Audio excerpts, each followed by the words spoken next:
Bom dia, meu irmão, bom dia, minha irmã, a paz do Senhor Jesus. Iniciaremos mais uma escola bíblica dominical e o tema para a nossa escola bíblica deste domingo é o livro de Abacuque. O livro de Abacuque, do Antigo Testamento, profeta, se encontra entre os livros de Naum e o livro de Sofonias. O livro de Abacuque está bem ali entre esses dois livros. E será o tema da nossa escola bíblica dominical de hoje. Os irmãos se recordam que passamos algumas tarefas de casa durante a semana? A primeira dela era para ler o livro de Abacuque, que são apenas 3 capítulos. Conseguimos ler de uma forma bem atenta em aproximadamente 20 minutos. A leitura que foi realizada essa semana, né, da tarefa de casa. A outra questão é profeta menor. Por que Abacuque é conhecido como um dos profetas menores? O que significa profeta menor? E Babilônia, para nós anotarmos o que nós conhecemos ou ouvimos falar acerca da Babilônia. E no decorrer da nossa aula de hoje, nós responderemos algumas dessas questões e podemos também, após a aula, discutirmos acerca disso no nosso grupo, tá bom? Vamos lá então para a nossa aula. Primeiramente, quem era Abacuque? Nós aprenderemos um pouco juntos hoje sobre o livro de Abacuque, e quem escreveu esse livro foi o profeta Abacuque. Mas quem era Abacuque? Abacuque é um nome hebraico, Havakuk. Esse nome vem da raiz hebraica Havek, que é abraçar. Não temos informações acerca do Abacuque, do profeta Abacuque. Não sabemos a sua genealogia, ou seja, não sabemos de que família que ele descende, não sabemos a sua profissão, não sabemos nada acerca da sua vida, acerca da sua profissão, acerca da sua família, quem era esse profeta. O que nós sabemos é que ele é um profeta menor, como nós denominamos. Ele faz parte de um grupo dos profetas menores. Profeta menor, o que significa ser um profeta menor? Não é menor em estatura, tampouco menos importante do que os outros profetas. Profeta menor significa aquele profeta que nos deixou uma menor quantidade de escritos. O volume de escritos que esse profeta fez é relativamente menor em relação a outros, como por exemplo Isaías, Jeremias e Ezequiel, que são livros volumosos, né, em relação aos profetas menores. Isso não significa que esse profeta menor ele seja menos importante do que aquele que tem mais escritos. Também não significa que os seus escritos, os escritos dos profetas menores, sejam menos importantes ou menos relevantes do que os escritos dos grandes profetas, como mencionamos anteriormente. Tanto a pessoa de Abacuque quanto os seus escritos não devem ser menosprezados em relação aos outros profetas e seus escritos. Nós vemos aqui uma igualdade. Por que uma igualdade? Porque nós enxergamos a Bíblia como um todo. A Bíblia é um composto de vários livros, porém, esses livros eles se completam e formam uma coisa só, que é a palavra de Deus, que é a Bíblia.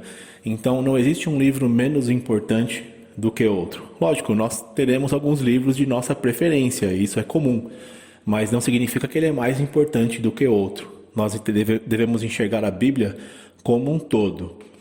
Qual era o contexto de Abacuque? Qual era o contexto desse profeta? Nós não sabemos muita coisa acerca da vida dele, na verdade não sabemos nada, né? A não ser que ele era um profeta menor.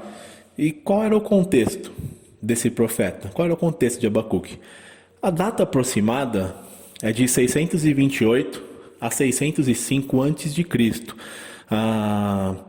Existem várias controvérsias em relação à data. Na verdade, controvérsias não. Existem vários estudos acerca dessa data. E o senso comum é que realmente ocorreu entre esse período, de 628 a 605 a.C. O autor do livro, desse livro que nós estudaremos hoje, é o próprio Abacuque, o próprio profeta Abacuque. O local desse profeta, o local tanto da sua profecia quanto de escrita do seu livro, foi em Judá. Judá se localizava no Reino do Sul.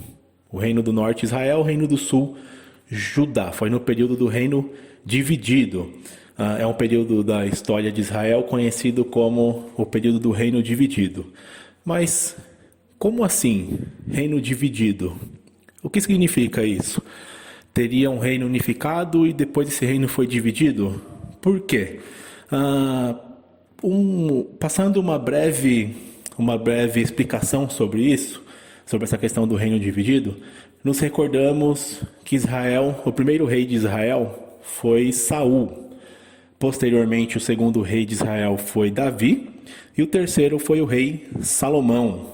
Foi o último rei do reino unificado, né, de Israel, foi o rei Salomão.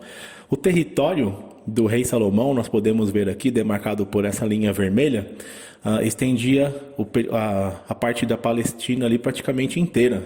O reino de Salomão foi um vasto império, né? O reino de Salomão.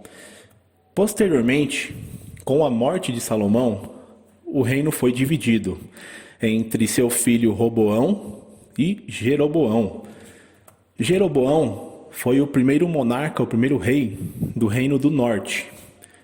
Seu filho Roboão foi o primeiro rei do reino do sul. E posteriormente, depois de Jeroboão e Roboão, passaram vários reis, tanto no norte quanto no sul. O reino de Israel, que é o reino do norte, o número de tribos que compunha esse reino eram 10. A capital do reino do norte, a capital de Israel, foi Samaria. E o reino do norte ele caiu aproximadamente em 722 a.C., aproximadamente 100 anos antes do nosso profeta Abacuque.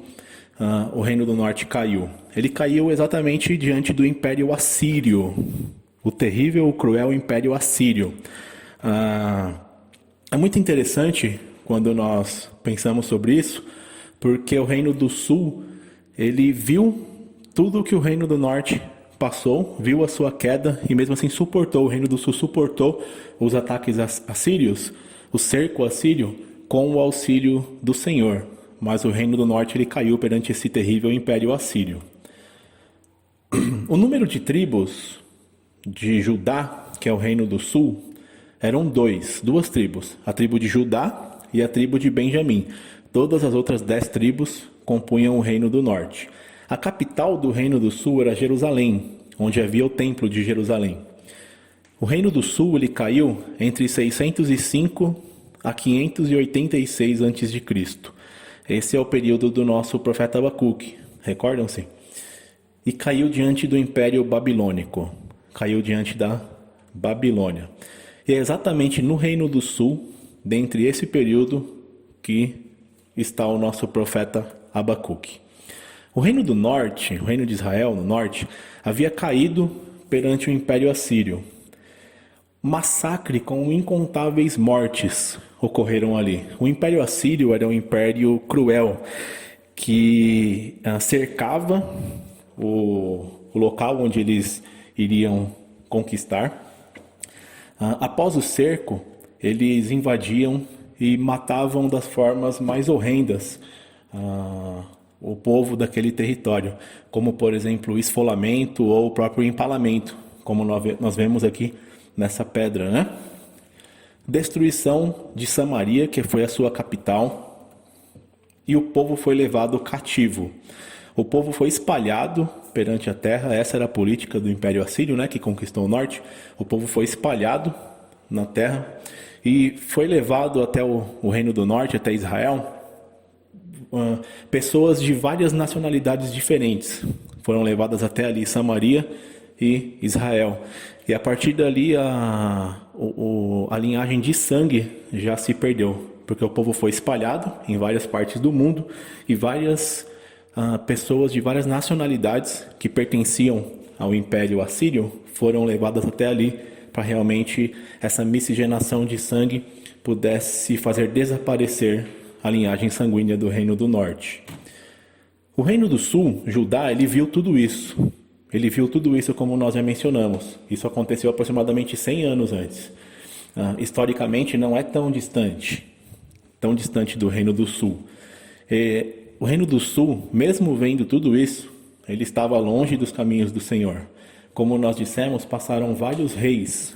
Após Roboão, que foi o primeiro rei de Judá, no Reino do Sul, passaram vários reis. E muitos deles fizeram o que o Senhor reprova. Nós podemos ver isso nos livros dos reis de Israel e de Crônicas também. Perdidos na idolatria. O Reino do Sul estavam perdidos na idolatria. Essa imagem, por exemplo, é a imagem de um sacrifício ao deus Moloque. O sacrifício a esse deus Moloque, ele era feito pelos filhos. Um pai sacrificava seu próprio filho, colocando ele dentro de uma estátua oca para ele morrer queimado dentro dessa estátua. E o povo de Israel fazia isso. O rei Manassés, que foi um dos reis muito cruéis que passaram por Judá, no Reino do Sul, o rei Manassés, ele sacrificou seu filho no fogo em relação à idolatria. Eles estavam caídos em seus próprios pecados. Isso tudo nesse período de Abacuque também. Estavam caídos em seus próprios pecados. Uma injustiça incrível, uma injustiça muito grande. O povo realmente pensando e praticando atitudes apenas pecaminosas. Práticas detestáveis perante os olhos de Deus. O povo do Reino do Sul, de Judá, praticava. Viu o Reino do Norte fazer tudo isso também. Viu a consequência de se fazer isso. Viu o juízo de Deus em relação ao Reino do Norte. E mesmo assim acabou praticando as mesmas coisas também no Reino do Sul.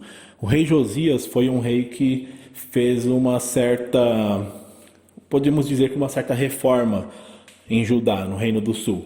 Ele retirou todos os altares de idolatria que haviam colocados dentro do templo, voltou à leitura e ao ensino da lei, mas posteriormente, depois de sua morte, isso já caiu no esquecimento e voltaram novamente às práticas detestáveis perante os olhos do Senhor. O Reino do Sul, de Judá, eles, no período de Abacuque, pagavam pesados impostos ao império dominante naquele período que eram os assírios. Pagavam pesados impostos. Constantes ameaças passavam aquele povo passava. Eles estavam diante de constantes ameaças. O Reino do Sul, não só o do Sul como o do Norte, o território da Palestina, ele fica bem no meio entre o Império do Egito e o Império da Mesopotâmia, dos cananeus, que seria o assírio e depois o babilônico. Se situava bem no meio entre esse território de conflito. E constantes ameaças vinham tanto do Egito quanto da Síria ao reino de Judá, ao reino do sul. E esse povo ele vivia diante de constantes incertezas em relação a isso. Aumento de fome, violência e injustiça social dentre aquele povo. Isso levou à quebra dos princípios divinos. O povo passando por constantes dificuldades, o povo passando por constantes incertezas e se afastando cada vez mais dos caminhos do Senhor. Fora as ameaças e os impostos pesados que pagavam, ainda existia a maldade que aquele povo praticava entre os seus próprios conterrâneos também. E essa era a realidade do reino de Judá, do reino do sul, nesse período de Abacuque. Essa era a visão que o profeta tinha. O profeta via uma tempestade se aproximando e um horizonte totalmente sombrio um horizonte incerto. Onde que isso vai levar? Só se conseguia ver algo ruim adiante. E levou Abacuque a sua mensagem. Qual era a mensagem de Abacuque? Vimos então primeiramente quem era Abacuque, que era um profeta menor de Judá, no Reino do Sul. Não sabemos muita coisa acerca da vida dele, mas sabemos apenas isso. E nós entendemos agora o contexto. O contexto era domínio de Império Assírio, porém pagando impostos pesados e uma maldade e crueldade frequente dentre seus próprios conterrâneos, e o risco de ameaça frequente também às suas portas. Qual era a mensagem de Abacuque diante disso? Primeiramente, nós vemos as queixas de Abacuque, as queixas do profeta. Depois, a resposta do Senhor em relação às queixas que Abacuque faz. E por último, o poema de Abacuque. Nós veremos de uma forma breve esses 3 tópicos acerca da mensagem, do profeta Abacuque. Primeiro, as queixas do profeta. Quais eram as queixas de Abacuque? Abacuque demonstrava tristeza. Quando lemos o primeiro capítulo de seu livro, vemos que Abacuque, ele expressa uma certa tristeza. A sua fé estava ameaçada, a sua fé abalada, a confiança que ele tinha no Senhor estava abalada. A angústia que ele tinha perante as incertezas, aquele sentimento ruim de não saber o que vai acontecer lá na frente, sendo que o horizonte demonstra apenas coisas tenebrosas. Sentia a ausência de Deus. As queixas de Abacuque eram essas: tristeza, sua fé abalada, ameaçada, uma angústia perante a incerteza do futuro e, além de tudo, sentia Deus longe, ausente, não conseguia sentir a presença de Deus ali. Diante disso, Abacuque ele abre seu coração a Deus. O versículo 2 e 3, ele diz o seguinte: Até quando, Senhor, clamarei eu e tu não me escutarás? Gritar-te-ei, violência, e não salvarás. Por que me mostras a iniquidade e me fazes ver a opressão? Pois a destruição e a violência estão diante de mim. Há contendas e o litígio se suscita. Até quando, Senhor, eu orarei ao Senhor? Até quando eu clamarei ao Senhor e o Senhor não me escuta? Eu grito ao Senhor violência e o Senhor não salva. Por que o Senhor me mostra tanta maldade e me faz ver tudo isso, se o Senhor não vai fazer nada? É o que Abacuque diz para Deus. Abacuque, ele abre seu coração a Deus, e esse era o coração de Abacuque nesse momento. Ele foi transparente com Deus. Ele abriu seu coração a Deus, expôs realmente a sua tristeza, a sua incerteza e a ausência que ele sentia de Deus. Teus olhos são tão puros que não suportam ver o mal. Não podes tolerar a maldade.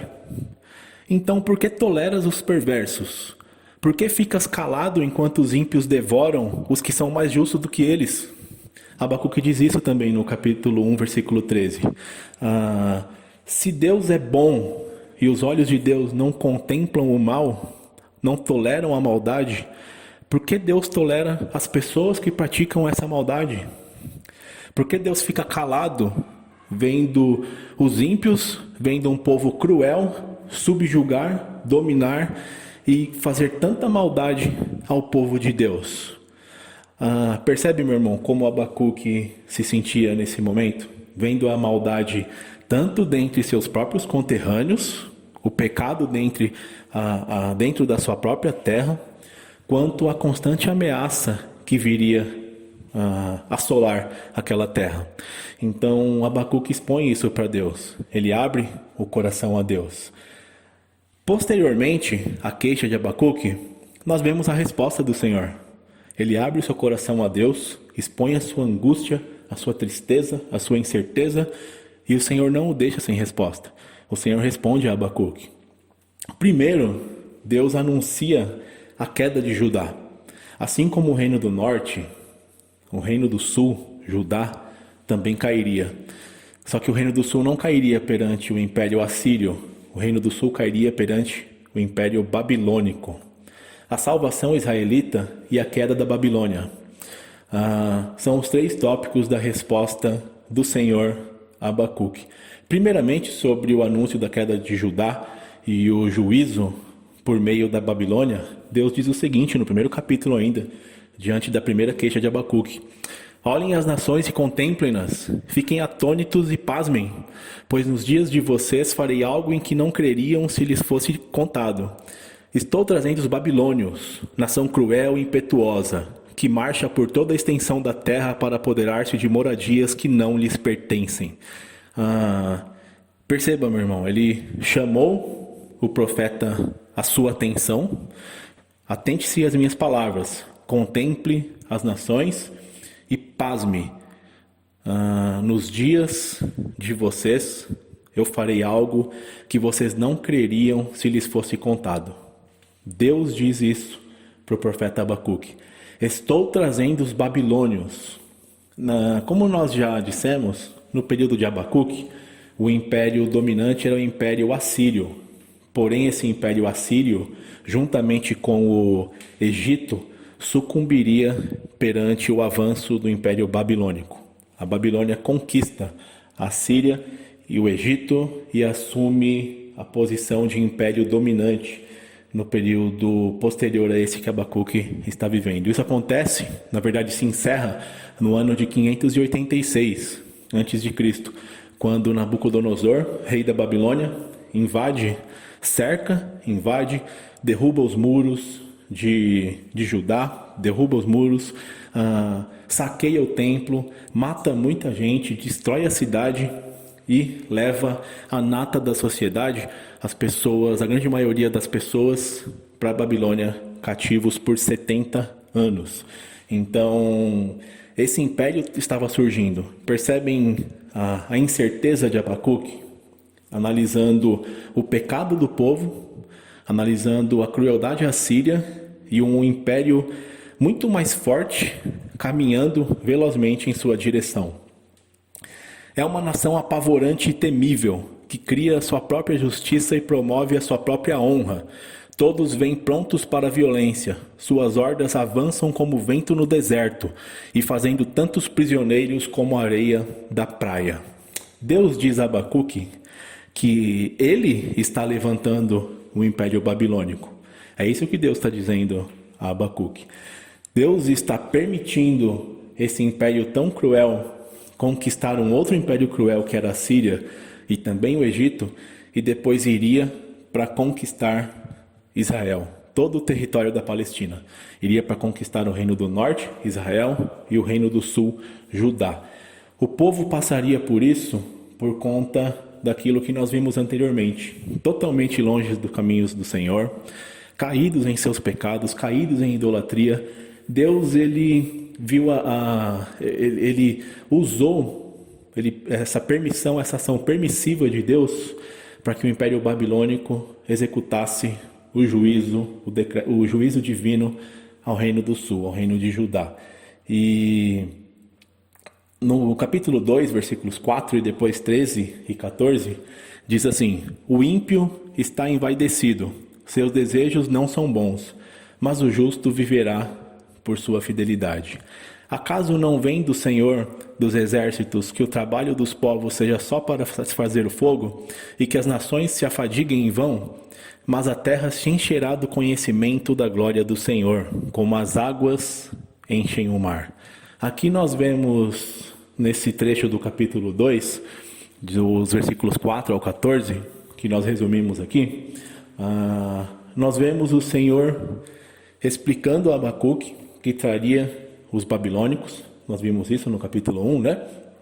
E no capítulo 2, Deus responde novamente a Abacuque sobre a salvação de Judá, a salvação israelita. Israel iria mesmo para a Babilônia, ficaria 70 anos como ficou. Porém, retornaria, porque o Senhor nunca os abandonou. O Senhor decretou o juízo como fim pedagógico para esse povo. Eles foram realmente cativos, sofreram muito, porém, posteriormente, retornaram às suas terras e da conquista babilônica até os dias de hoje, o povo judeu, ele aprendeu a lição em relação à idolatria. Eles não caíram mais na idolatria a outros deuses. Então, Deus utilizou isso como um fim pedagógico para o seu povo, para o povo de Israel. E o ímpio está envainecido, e os desejos do ímpio não são bons, como nós lemos aqui. Mas o justo viverá por sua fidelidade. Ou algumas versões, que essa versão que estamos utilizando aqui é a NVI, mas algumas versões como a Almeida, traz o justo viverá pela fé. Isso é muito lindo, irmãos, porque independentemente das circunstâncias, independentemente das incertezas, independentemente do que está acontecendo com o nosso povo, com o povo ao nosso redor, o justo vive pela fé. O justo vive por sua fidelidade a Deus. O justo viverá pela fé, por intermédio da fé que ele tem em Deus, por intermédio da confiança que ele tem em Deus. O justo vive e o justo passa por adversidades. Independentemente das circunstâncias, o justo vive por intermédio da fé que ele tem no Senhor.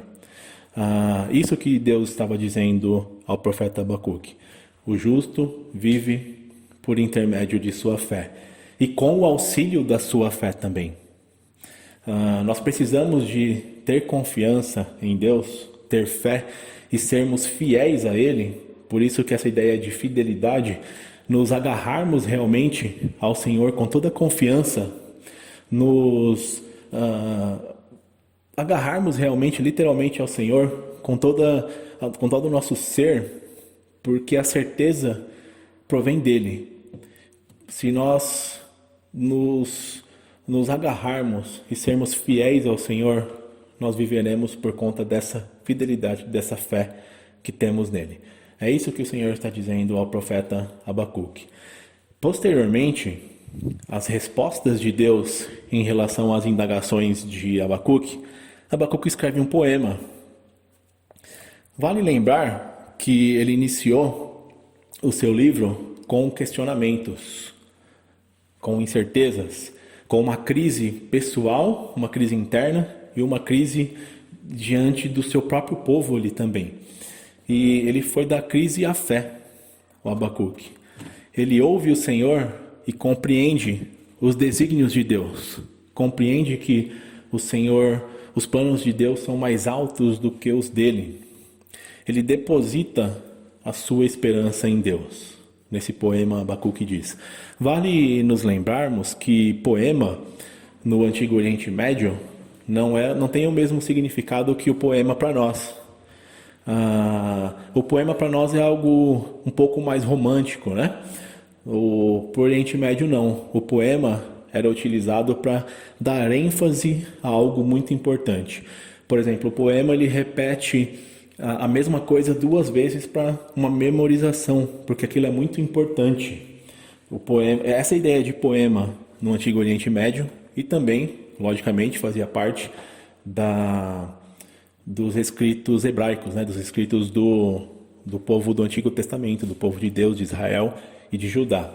Então, um livro que começa com uma queixa, depois vem a resposta do Senhor em relação à queixa, e esse profeta que iniciou se queixando, iniciou com toda essa incerteza, com toda essa tristeza, ele exulta a Deus com um poema no último capítulo. Senhor, ouvi falar da tua fama, tremo diante dos teus atos, Senhor. Realiza de novo em nossa época as mesmas obras, faze-as conhecidas em nosso tempo. Em tua ira, lembra-te da misericórdia. Mesmo com a ira de Deus, Deus anunciando que o Império Babilônico surgiria de uma forma muito veloz e cruel e conquistaria toda aquela terra da Palestina, né, de Israel e de Judá. Mesmo diante desse anúncio da ira de Deus em relação ao povo, Deus ele é infinitamente misericordioso. E mesmo em ira, ele se lembra da misericórdia. É isso que faz Abacuque exultar em seu terceiro capítulo, no terceiro capítulo de seu livro.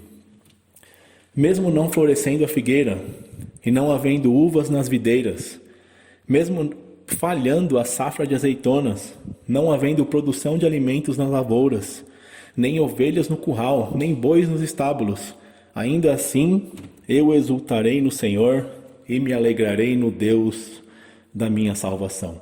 Independentemente das circunstâncias, a minha fé está depositada em Deus. Independentemente das circunstâncias, a minha esperança está em Deus.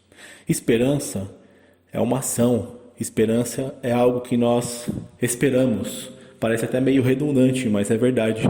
É algo que nós ansiamos. A esperança, nossa esperança está no Deus da nossa salvação. A esperança de Abacuque, conforme ele diz, está no Deus da sua salvação. O horizonte é tenebroso. A situação atual é horrível. A ameaça futura é tenebrosa. Um horizonte sombrio.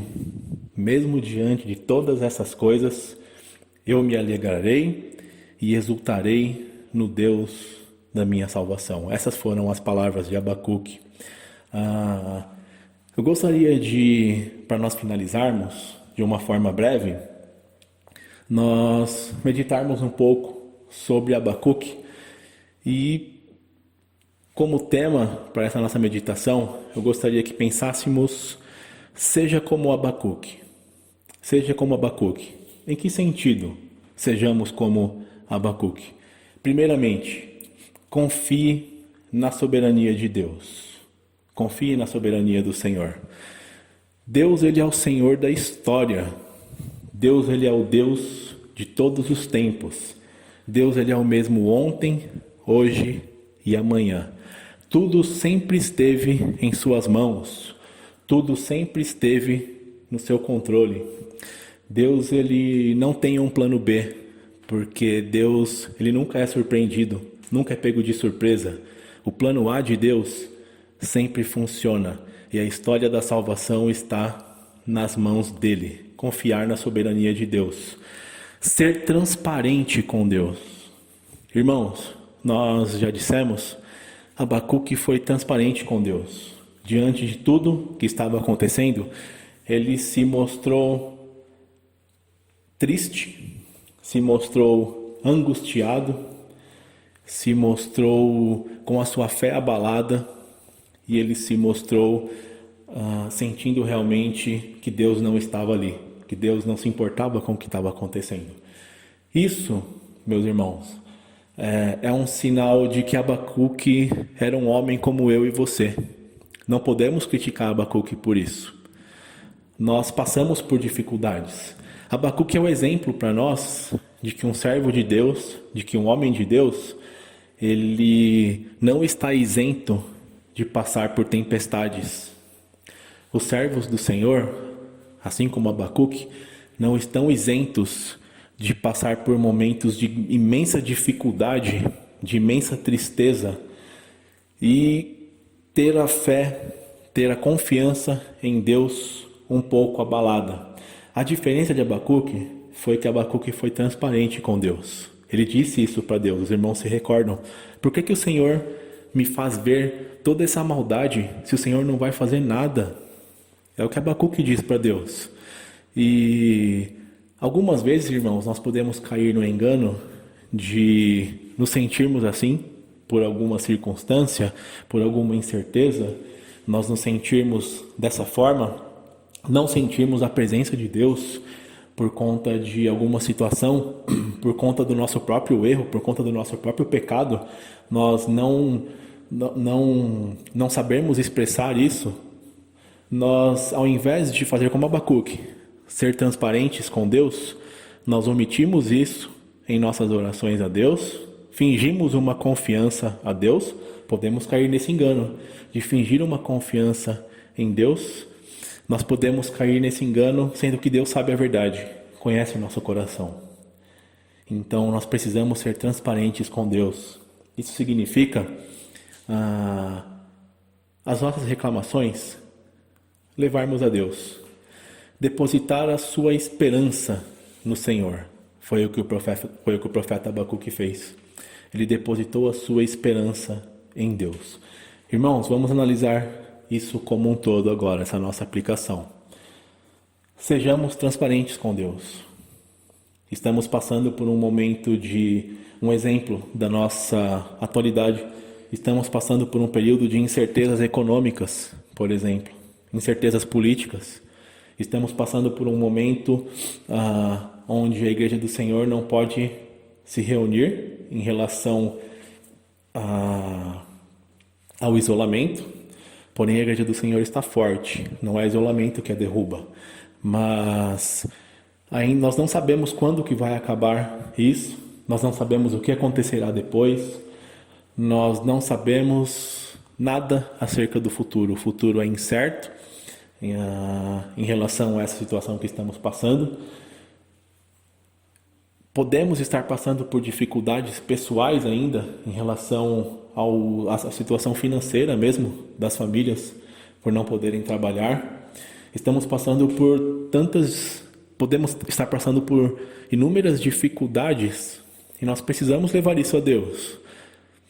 Nós temos realmente a necessidade de sermos transparentes com Deus. Deus, eu não entendo por que isso acontece.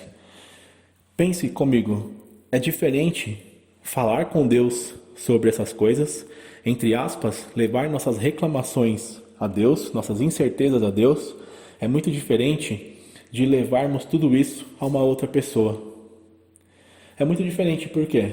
Porque Deus ele nos dá a resposta.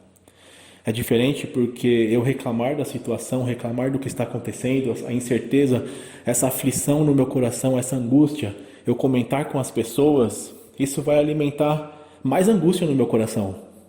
Isso pode alimentar mais incerteza no meu coração. E isso me afasta de Deus. Eu preciso levar a Deus todo o meu ser, todo o meu coração e o momento em que meu coração está passando também. Eu preciso ser transparente com Deus porque Deus é transparente comigo. Deus ele me conhece. Ele conhece o nosso íntimo.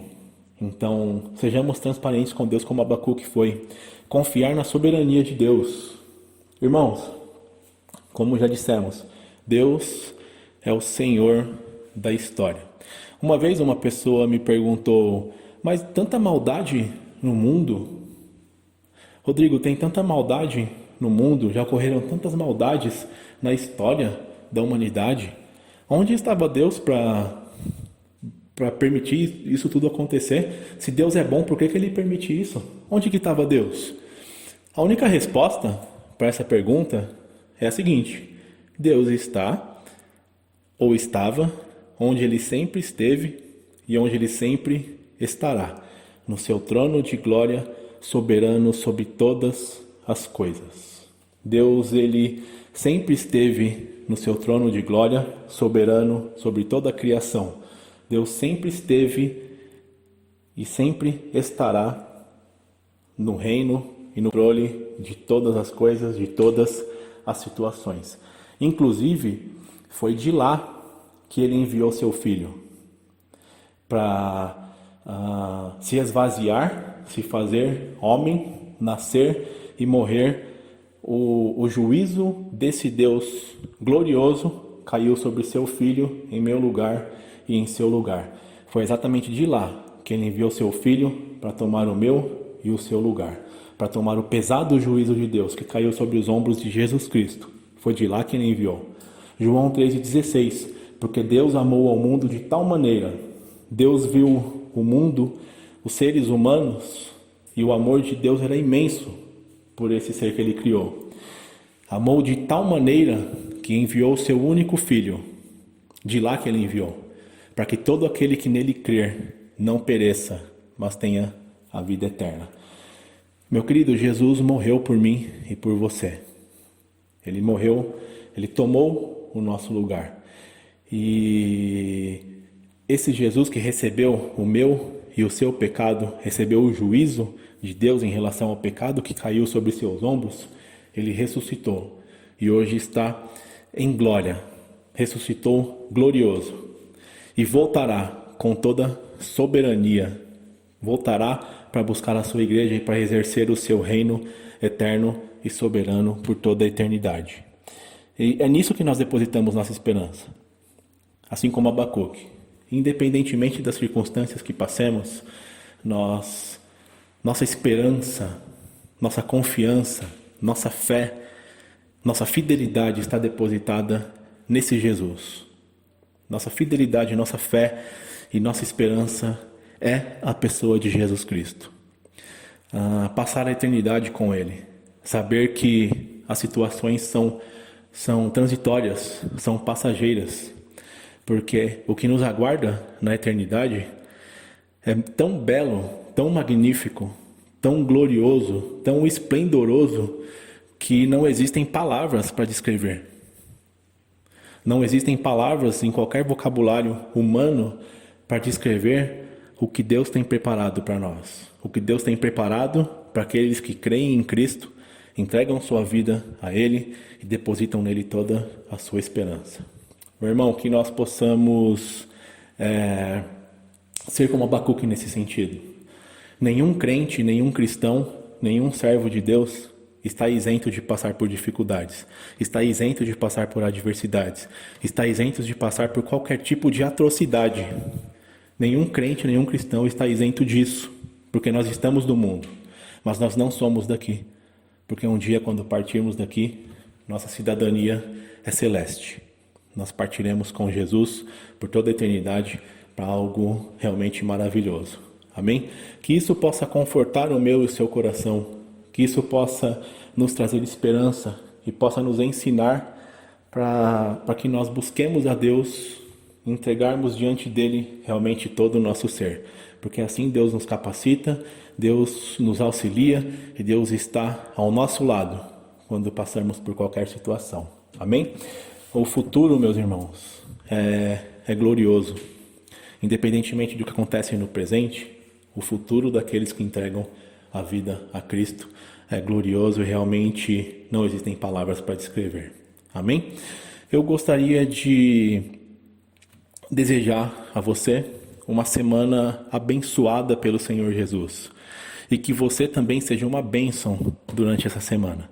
Deus abençoe você para que você seja uma bênção para aqueles que estão ao seu redor. Amém? Essa é a minha oração. Eu gostaria de orar com você e por você agora, tá bom? Vamos orar.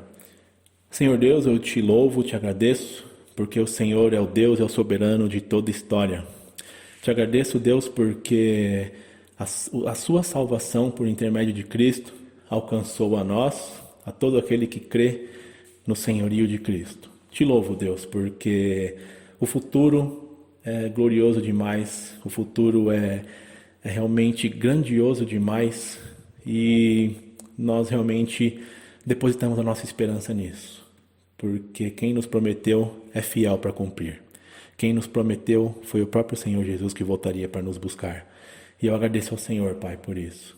Te louvo por esse estudo, te agradeço porque o Senhor fala aos nossos corações por intermédio da sua palavra. O Senhor é o Deus que continua a falar nos corações dos seres humanos por milênios.